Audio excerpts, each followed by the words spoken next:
একটি চক্র দিনের পর দিন মানুষকে এভাবেই ঠকিয়ে আসছে। আজকে আপনাদেরকে এমনই একটি ঘটনা দেখাবো, বিশেষ করে যারা গোল্ড বন্ধক রাখেন, স্বর্ণ ক্রয় বিক্রয় করেন, তাদের জন্য আজকের এই ভিডিওটি খুবই গুরুত্বপূর্ণ।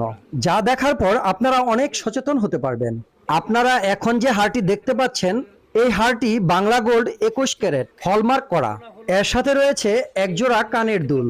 এখানে মোট 3 ভরি 4 আনি গোল্ড রয়েছে। ঢাকা তাঁতীবাজারে একজন বন্ধকদাতা গোল্ড বন্ধক বিনিময়ে একজনকে 2 লক্ষ টাকা দিয়েছিলেন। এই গোল্ডগুলো বন্ধক রাখার পর 1 বছর হয়ে গেছে। যে বন্ধক রেখেছে সে আর কখনোই লাভের টাকা দিতে আসেনি, এমনকি যোগাযোগও করেনি। ভুক্তভোগী যিনি গোল্ড বন্ধক রেখেছেন তিনি জানান, গোল্ড বন্ধক রাখার সময় যে মোবাইল নাম্বারটা দিয়েছিল সেই নাম্বারে যোগাযোগ করার চেষ্টা করিলে মোবাইল নাম্বারটি বন্ধ পাওয়া যায়। বারবার চেষ্টা করেও তার সাথে যোগাযোগ করতে পারেনি।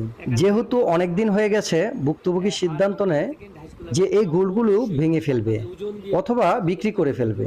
এ বিষয়ে চিটাগাং রোড জুয়েলার্স সমিতির সাবেক সাধারণ সম্পাদক জনাব বাবুর সাথে আলোচনা করিলে তিনিও তাকে একই পরামর্শ দেন। ভুক্তভোগী যখন এই গোল্ডগুলো বিক্রি করতে নিয়ে যায় ওনার পাশের দোকানে, পুরান গোল্ড যারা কিনেন তাদের কাছে, তখন তারা এই গোল্ডগুলো ওজন দেওয়ার পর তাদের কিছুটা সন্দেহ হয়। কারণ যতটা ওজন হওয়ার কথা তার চেয়েও বেশি ওজন মনে হচ্ছে। তো তারা এই যদিও এই গোল্ডগুলি হলমার্ক করা 21 ক্যারেট বাংলা গোল্ড, তারপরও সন্দেহের বশে তারা সিদ্ধান্ত নেয় যে ডাইসগুলো আছে এগুলো ভেঙে দেখবে। তো ভাঙতেই ওরা দেখে যে ভিতরে তামা, প্রচুর তামা দেওয়া, আর হাড়টিতে 3টি জায়গায় পাত বসানো ছিল। সেই পাতগুলোর নিচে বড় বড় গোল গোল তামা পাওয়া যায়। এতে করে 3 ভরি 4 আনি গোল্ড থেকে মাত্র 1 ভরি 4 আনি গোল্ড পাওয়া গেছে, আর বাকিটাই ছিল তামা।